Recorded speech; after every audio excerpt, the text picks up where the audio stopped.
Hurricane Ian's path of destruction reaching new areas of the country tonight. This is a live look at the storm's radar right now. Ian hit South Carolina as a Category 1 hurricane this afternoon. It's since been downgraded to a tropical depression. The National Hurricane Center says the storm's maximum sustained winds at landfall 85 miles per hour. And the storm surge it's bringing on shore is life-threatening. Winds are expected to quickly decrease, though, as it pushes inland, but it's already causing destruction tonight. This is a look at what they were dealing with in South Carolina today. The Cherry Grove Pier in North Myrtle Beach collapsing on video. You can see wind and waves. They're also very strong there. Flooding is covering mailboxes in that area already. The roads look like rivers there. Stucco in Myrtle Beach ripped clean off of buildings. President Biden has already approved an emergency declaration request for South Carolina that will allow for immediate federal funding for the state to provide shelter and other essential support to people. The federal government is covering every cost, 100% of the cost, to clear the massive debris left in the wake of the hurricane in these counties. And all needs to be cleared out for communities to begin the hard work of trying to get back on their feet. Now, Hurricane Ian is now on track to hit North Carolina. Most of that state is in a tropical storm warning zone. They're expecting a storm surge, isolated flash flooding, and downed trees. This comes just 2 days after it was one of the strongest storms to ever hit Florida as a Category 4. At least 42 people were killed, and that number is expected to rise. This is a look at both states' power situations as we speak. This is a live look at the power outage map of South Carolina. As of 5:43 tonight, nearly 181,000 people are still without power, the majority along the coast. Now a live look at the power outage map of Florida. As of 5:43, nearly 1.7 million people still don't have the lights on. That dark red county there, Hardy, nearly all residents don't have power. It's going to take months, years to rebuild. And our hearts go out to all those folks whose lives have been absolutely devastated by this storm. America's heart is literally breaking. Operations, they are far from over in Florida, and tonight we're getting an update from Ohio Task Force 1 members who are on the ground there. Mamie Boss spoke to the medical manager about search and rescue efforts, and maybe have additional team members arrived yet? Yes, they have. Now you have 83 task force personnel helping in the Sarasota region of Florida. That's south of Tampa. The medical manager tells me the floodwaters are still high in the region. So what's the main focus right now for this team? Right now, it's just rescuing people because, again, the floodwaters are really high. I'm told yesterday the team came into contact with 50 people. They are also in the middle of finding missing persons. The medical manager says Ian is definitely one of the worst hurricanes he's seen. You know, Hurricane Harvey was similar to this from the standpoint of a very slow-moving Category 4 hurricane with a lot of rain and flooding. Now, coming up at 6:30, why the medical manager believes things are bound to get worse for the most vulnerable. Also, an update from AES Ohio. Maybe thanks. Back in our neck of the woods now, it's a little bit quieter. It's definitely feeling like fall. Not much rain to speak of, though. It's kind of pleasant. Yeah, it's been really a nice day today. A little warmer, back up to the 70s. But you probably noticed some clouds building in from the southeast. That's actually due to Ian making its way to the northwest, and we're going to see some very minor impacts right here in the Miami Valley. So Ian has now been downgraded to a tropical depression with winds of 70 miles per hour. Still a very impactful storm. It's going to be traveling its way off to the northwest, bringing us cloud cover, some gustier winds, and also we're going to be seeing just a slight chance for some rain out of this. But you can see those clouds building in right here on our Kettering Hill sky cam. They'll continue to increase as we head overnight, and really through the day tomorrow we could just plan on a cloudy sky. Currently sitting at 68 degrees. It's just a pleasant afternoon, upper 60s across the board. Compared to this time yesterday, 5 degrees warmer, so just a whole lot better, and it's going to be not quite as cool tonight with lows dropping to around 50. Natalie, thanks. Well, Justice Ketanji Brown Jackson making her debut at the Supreme Court today in a traditional informal ceremony. Now, cameras were not allowed in the courtroom, but afterwards, she walked down the Supreme Court steps you just saw with Chief Justice John Roberts and was joined by her husband. It was all purely ceremonial. She's already on the job.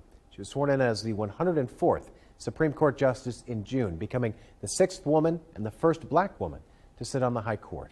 Now, the Supreme Court starts a new 9-month term next week with its newest member. On Monday, justices will take up a case on whether to limit the scope of the Clean Water Act to protect U.S. rivers, lakes, and wetlands from pollution. Tuesday will bring arguments on racial discrimination in voting with an Alabama case that threatens the Voting Rights Act. The High Court also has cases surrounding affirmative action and religious rights versus LGBTQIA plus rights on their schedule.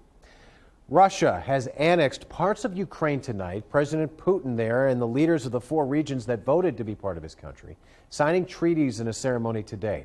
Now, Putin said Russia will protect the new territories using all available means. He also referred to Ukraine as the Kyiv regime and said its military needs to stop its attacks. Ukraine and many Western countries say they won't acknowledge the 4 territories as Russian. President Biden denouncing Putin's actions. The sham routine that he put on this morning, that's showing the unity and, as people holding hands together. Well, the United States is never going to recognize this. And quite frankly, the world's not going to recognize it either. He can't seize his neighbor's territory and get away with it. It's as simple as that. The White House also announcing that the U.S. has imposed new severe sanctions in response. They target 14 companies outside Russia that helped Russia's military supply chains and expands these sanctions on top Kremlin officials to include their wives and their adult children. Now, Putin has also formally accused the West of sabotaging pipelines under the Baltic Sea running from Russia to Europe. Explosions rocked the pipelines and created huge methane leaks. Denmark and Sweden report to the UN that the apparent act of sabotage is probably the result of several hundred pounds of explosives. Russia is calling for an international probe, saying it looks like a terror attack on the state level. The White House says the U.S. is not responsible. The president calls the leaks a deliberate act of sabotage, but stops short of blaming Russia. Well, for the first time, we are hearing testimony at the George Wagner trial from family members of the victims in the 2016 Pike County massacre. Victim Dana Roden's sister-in-law, April Manley, says the day after the killings, George Wagner's younger brother, Jake, showed up at the hospital trying to get custody of Hannah Roden's newborn baby, Sophia. Jake is Sophia's father. She recalled how Jake Wagner and Hannah Roden once got into a fight at her house, and Jake actually chased Hannah at high speeds. Did Hannah ever tell you that she was scared? Yes. Of Jake? Yes. And did she indicate that she was afraid of Jake and his family? Yes. Prosecutors allege the killings took place because of the custody battle over Jake and Hannah's daughter. Last year, Jake pleaded guilty to 8 counts of murder in those killings. October is Breast Cancer Awareness Month, and Dayton 24/7 Now is going pink for Women's Wellness Fund. You can join us Wednesday, October 5th, for an all-day telethon, all to raise awareness for breast cancer treatment and cures. You can donate now by texting PINK to 345-345 or by scanning the QR code there on the bottom of your screen. All right, so it is Friday night. That means high school football is back. After the break, the games to keep an eye on as Week 7 gets underway in just about an hour. And fall is in the air, too. Up next, some scary festivities you and your family can experience this weekend. Plus, we're to find out more on local Halloween events. Plus, I'm tracking Ian and the impacts we'll see here in the Miami Valley and that fall-like forecast, too, that's coming up. You're watching Dayton 24/7 Now.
Weather Window, presented by the National Weather Desk. Fall colors are popping in Utah. Some trees are finally getting their close-up and showing their autumn glory.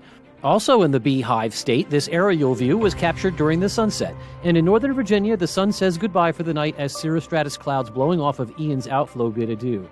Brilliant hues result as these clouds catch sun's rays just below the horizon after sunset. Want to see your weather photos and videos on TV? Click Chime In on this station's website to share.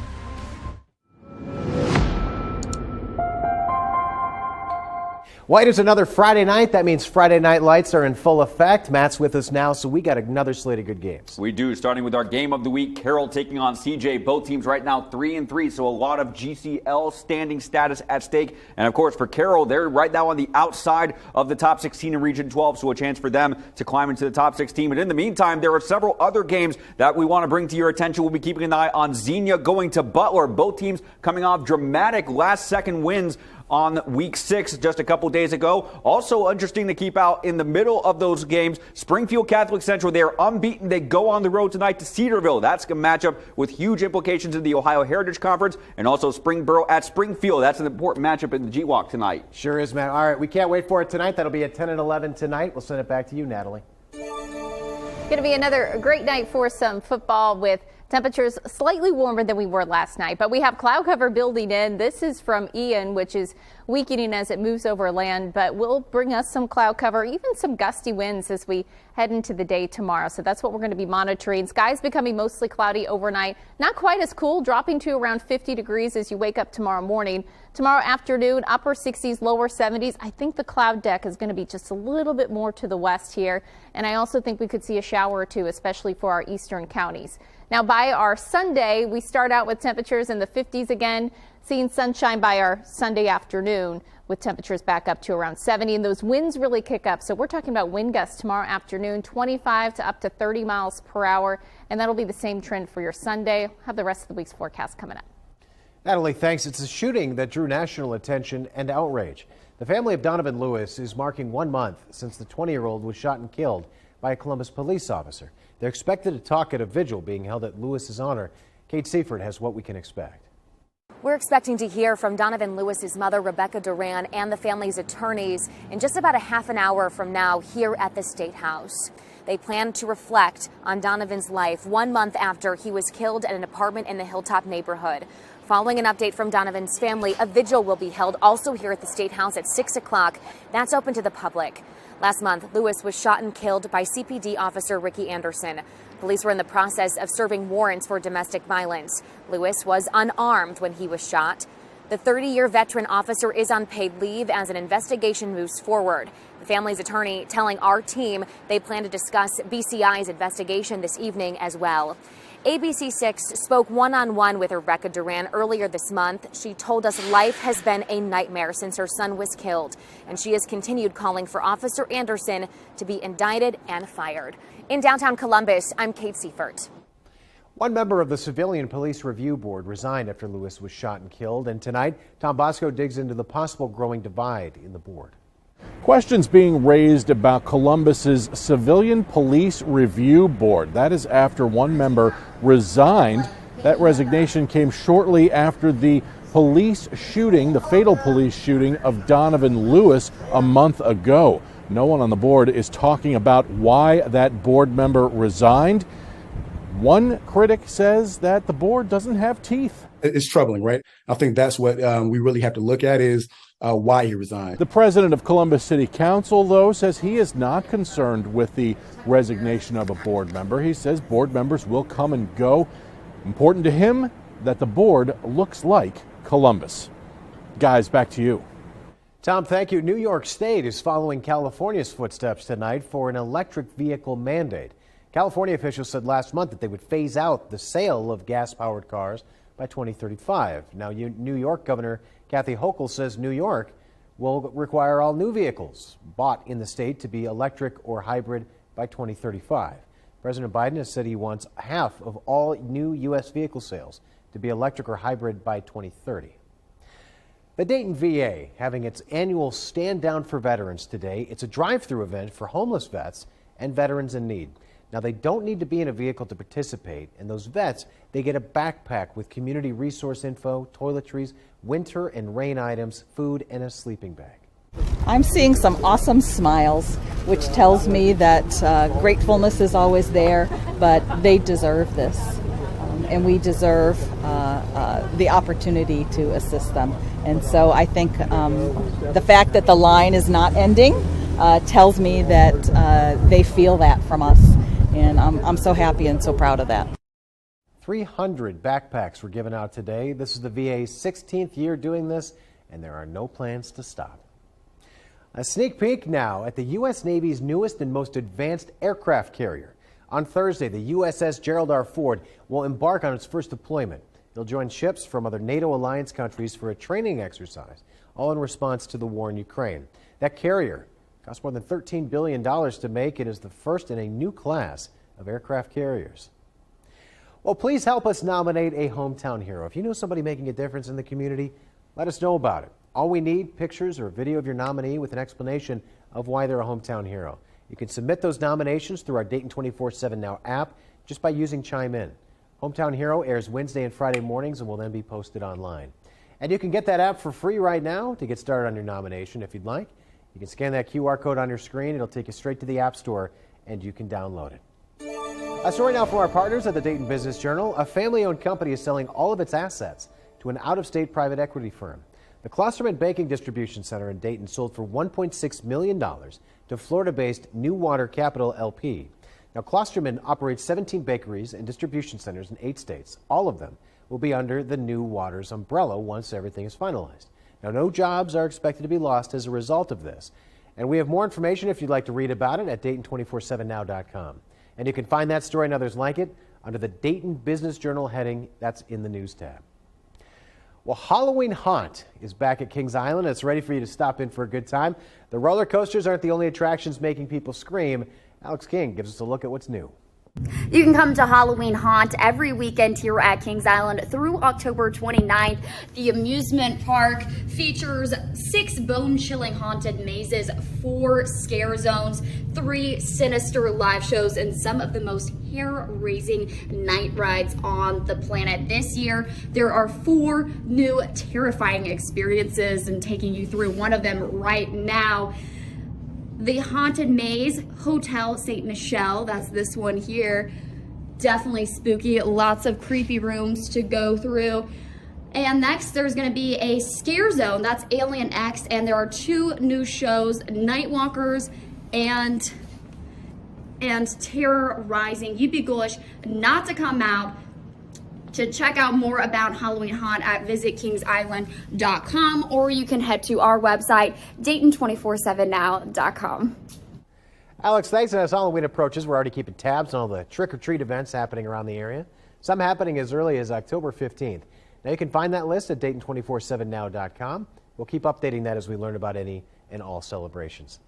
Well, the Ohio State Buckeyes need to put another brick in the wall this weekend against underdog Rutgers, and a familiar face has returned to his prior glory with the Scarlet Knights. Clay Hall has more on Greg Schiano. Hey, what's up, Dayton? Cranking up the football fever once again on a Friday night as the Buckeyes get ready to take on Rutgers, as Greg Schiano, the former Ohio State assistant head coach and defensive coordinator, returns to the shoe some 4 years after he served under Urban Meyer. He is trying to rekindle Rutgers football. He took them to a 7th national ranking on his first tour of duty there when he turned into the 2006 National Coach of the Year. We'll hear from him and Ryan Day on new wrinkles almost every week. How does he determine what he installs there? Hope you enjoy. Clay, thanks. A live look from our Kettering Health Skycam now on this beautiful Friday evening. It's cooling down a little bit after it was a little bit warmer today. Let's go out to Natalie on the Watson's Weather Patio with an update. Natalie? Yeah, now that the sun is starting to set, temperatures are certainly going to be dropping across the area. Next several days actually feeling pretty nice, though. We do have lots of 70s, upper 60s, lower 70s, getting up to 73 on Wednesday, but that's actually after we get our next cold front to swing its way through. And that does look like it's going to send some really cool air back into the area. And in fact, if we take a look here at the Climate Prediction Center temperature outlook, this is as we head into October 6th to the 10th. The longer term, we are looking at below normal temperatures, looking fairly likely for our area. So we're going to be monitoring a chill once we get into late next week. We're going to talk about that with a look at your 7-day coming up in just a bit. Natalie, thanks. Well, it is a great weekend to get outdoors. Still ahead, how you and your family can try a whole bunch of new activities all for free. You're watching Dayton 24/7 now.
The Dayton 24/7 Now News app, brought to you by the Jeff Schmidt Auto Group. Well, it is going to be a great weekend to get out and explore and maybe even try something new. Nathan Edwards shows us a local event where you and your family can enjoy the entire outdoor experience for free. If you're looking for some fun this weekend, you can grab your paddle and head down to the Wagner Subaru Outdoor Experience. I'm here with Lauren Lemons from Metro Parks, and let's talk about, what people can expect as they head out. Right. So when you head out to Eastwood Metro Park, Parkside, not Lakeside, this weekend, Saturday and Sunday, you'll be able to basically try any outdoor adventure that you've ever wanted to try for free. That's so cool. And this is the first time back since before the pandemic. Super exciting. Yeah, we're really excited to welcome people back. I think during the pandemic, a lot of people realized outdoors was kind of a safe space to decompress. So we want to facilitate that and help people find kind of new adventures, new hobbies. Should be fun. Head out to Eastwood Lake Metro Park and have a good time this weekend. You're really good for anything outdoors this weekend, but keep in mind it is going to be a little bit breezy, which means some of the leaves that are already starting to change, starting to fall, may have some more of those fall to the ground. So leaf raking forecast Saturday, small chance for some showers, a little bit breezy out there. We'll continue with the breeze as we head into Sunday, but overall looking pretty good for any yard work. Temperature wise, we're going to be hanging out into the upper 60s. Monday, just looking picture perfect overall. And then our next 7 days, as we take a look here, we do have overall a little bit of a warm up. We'll see temperatures back into the lower 70s by Wednesday. And then by Thursday, a few showers become possible for us. That's going to be with another cold front. Does look like by late next week, we could see a pretty big chill head its way into the area. We're talking highs in the 50s, lows maybe dropping into the 30s for us. It's still a little ways away, but it does look like we could see a really big fall chill by late into next week. At least it's a relatively gradual change. I feel like in Ohio it just drops. Yeah, it's going to be a little gradual. All right, very good. Well, that does it for us tonight. We're over on Fox 45 next. We hope you join us there. Good night.